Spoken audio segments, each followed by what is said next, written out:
Democracy का यही मतलब होता है, डेमोक्रेटिक सिस्टम में इलेक्शन टाइम पे होना चाहिए। ये हमारे जम्मू कश्मीर के लोगों की बदकिस्मती है, इसको टेस्टिंग लेबॉरेटरी समझा है बीजेपी ने। 2014 में इलेक्शन हुआ है और उसके बाद आज 2022 हुआ है, 8 साल हो गए, जबकि 5 साल के बाद इलेक्शन होना चाहिए, 3 साल अलावा हो गए।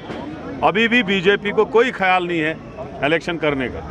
और सबसे बड़ी बदकिस्मती ये है, अगर यहाँ गवर्नर रूल होता तो गवर्नर रूल में उनको 6 महीने के बाद पार्लियामेंट में पास करवाना होता था गवर्नर रूल की एक्सटेंशन। लेकिन इन्होंने क्या किया, उन्होंने स्टेट को यूटी बना दिया और यूटी में कोई ज़रूरत नहीं, आप 10 साल रखो, 15 साल रखो यूटी की हुकूमत, कोई ज़रूरत नहीं है इलेक्शन करने। तो हम कंडम करते हैं कि इलेक्शन क्यों नहीं हो रहा है। वी आर रेडी, हमें कोई इलेक्शन में कोई मतलब हम चाहते हैं इलेक्शन जल्द से जल्द दो।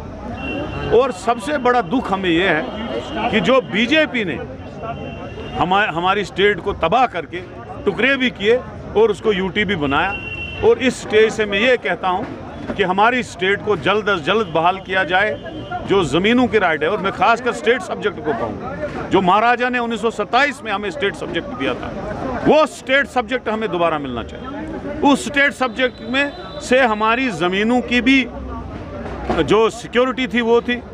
हमारा जो अभी 20 से 25 लाख वोट कहा गया कि बाहर वाले यहाँ डालेंगे, वो भी नहीं आते। और नौकरियां जो है बाहर वाले नहीं लेते। 20 से 25 लाख वोट जहाँ जुड़ रहे हैं, लेकिन वो उसकी क्लियरिफिकेशन दबे अल्फाजों में करता है, अंदर मीटिंग में करता है। उसने कोई ऐसा कुछ नहीं कहा, प्रेस नोट नहीं दिया, कुछ नहीं कहा। जब ऑल पार्टीज मीटिंग हुई वहाँ उसने जिम्मे भी नहीं लिया कि मैंने बोला था।